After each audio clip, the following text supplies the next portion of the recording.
যে সমাজে রাস্তায় দাঁড়িয়ে প্রকাশ্যে মূত্র বিসর্জন, গালাগালি কিংবা ইফটিজিংয়ের মতো ঘটনা দেখে মানুষ না দেখার ভান করে চলে যায়, সেখানে কেবল দুটি মানুষের একটুখানি মানবিক উষ্ণতা বা ভালোবাসা কেন এতটা অশালীন থাকে?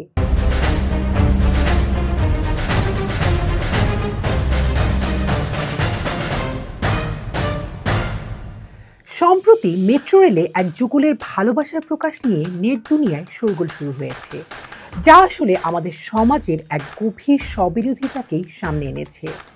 যে সমাজে রাস্তায় দাঁড়িয়ে প্রকাশ্যে মূত্র বিসর্জন, গালাগালি কিংবা ইফটিজিংয়ের মতো ঘটনা দেখে মানুষ না দেখার ভান করে চলে যায়, সেখানে কেবল দুটি মানুষের একটুখানি মানবিক উষ্ণতা বা ভালোবাসা কেন এতটা অশালীন থাকে? একটি সুস্থ সমাজে ভালোবাসা বা স্নেহের প্রকাশ, তা সে হাত ধরা হোক, আলিঙ্গন হোক কিংবা কপালে বা গালে ছোট্ট একটি চুমো, তা কখনোই অশালীন হতে পারে না। বরং এই ছোট ছোট আচরণগুলো মানুষের একে অপরের প্রতি শ্রদ্ধাবোধ, সহমর্মিতা আর ভালোবাসার বহিঃপ্রকাশ। অথচ এক বিচিত্র মানসিকতার কারণে আমাদের চারপাশে ঘটে যাওয়া অসংখ্য ঘৃণিত কাজ আমরা মুখ বুজে সয়ে নিচ্ছি। ব্যস্ত রাস্তার ধারে লুঙ্গি তুলে বা প্যান্টের জিপার খুলে দাঁড়িয়ে যাওয়া নিত্য ঘটনা, যা শুধু পরিবেশ নয়, মানুষের চোখেও অস্বস্তির কারণ। কিন্তু তাতে বেশিরভাগেরই অস্বস্তি হচ্ছে না, নির্বিকারভাবে হেঁটে যাচ্ছে। ঘুষ আদান প্রদান, মারামারিতে কিংবা নারী হেনস্থাকারী অপরাধীকে ফুলের মালা দিয়ে বরণ করে থানা থেকে ছাড়িয়ে নেওয়ার মতো ঘটনা আমাদের নীতিনৈতিকতাকে প্রশ্নবিদ্ধ করে না।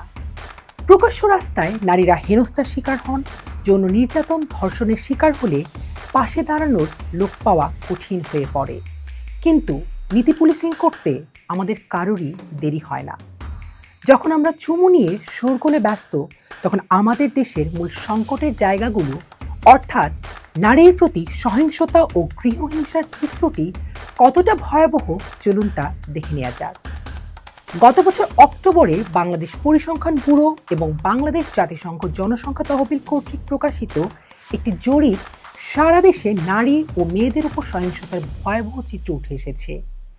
নারীর প্রতি সহিংসতার জরিপ 2024-এ দেখা গেছে, প্রতি 4 জনের মধ্যে 3 জন নারী তাদের জীবনে অন্তত একবার জীবনসঙ্গী বা স্বামী কর্তৃক সহিংসতার শিকার হয়েছেন, যার মধ্যে রয়েছে শারীরিক, যৌন, মানসিক এবং অর্থনৈতিক সহিংসতার পাশাপাশি নিয়ন্ত্রণমূলক আচরণ।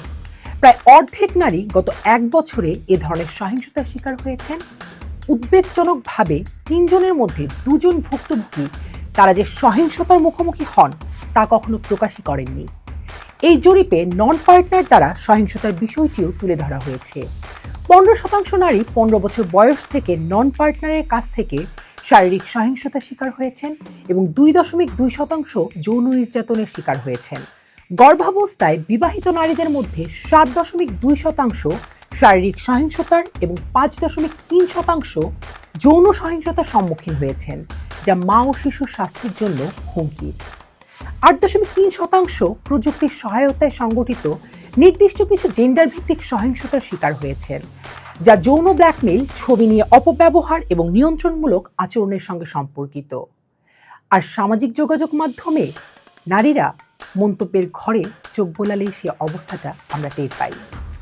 বিশ্বজুড়ে পিডিএ বা পাবলিক ডিসপ্লে অফ অ্যাফেকশন ভালোবাসা প্রকাশের একটি মাধ্যম, যা এখন আর কেবল ব্যক্তিগত বিষয় হিসেবে দেখা হয় না, বরং সুন্দর, সুস্থ, সুখী ও সহনশীল সমাজের অনুষঙ্গ হিসেবে বিবেচনা করা হয়।